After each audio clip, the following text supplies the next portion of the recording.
heard many different wonderful pronunciations of Dene Yi'INJETL over the past year and a half. It's not an easy language if you've never used that syntax before. My name is Luke Gleeson. I'm a member of the Tsay Dene Nation in northern British Columbia. We're part of the Sakani people, Dene, and our people have went through some great impacts over the last 100 plus years. Going even back further into the western expansion of the fur trade, being some of the earliest heavy tolls that we took as a nation, experiencing sort of this new world that was encroaching on ours. Sometimes when you hear the elders speak, you know, they grew up, there wasn't any roads. We didn't have roads into our country until the 1960s.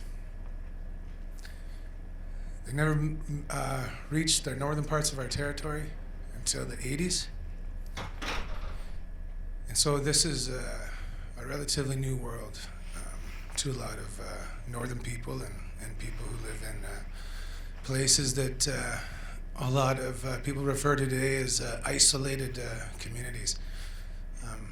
For us, it's usually quite the exact opposite. Sorry, you know, if I'm in Vancouver, I feel far more isolated than I do in my own country. They call us Sekine Dene people because we're people of the mountains. And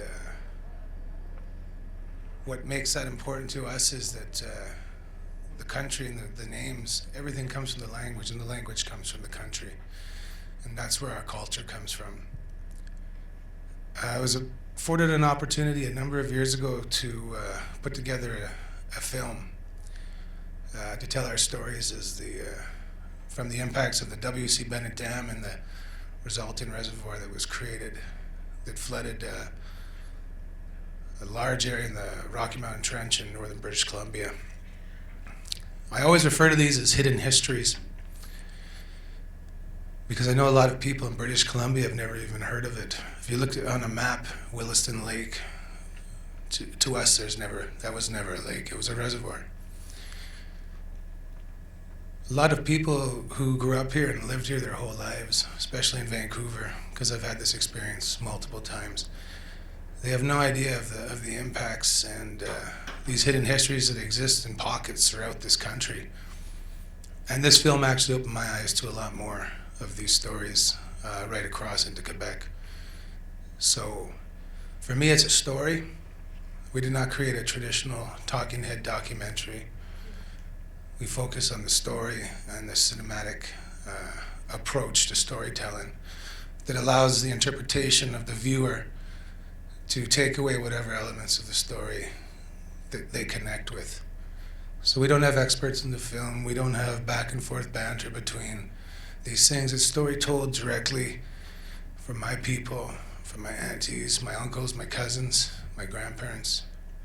And being here today is an opportunity to share that story, shed a little bit of light on some of these hidden histories that exist.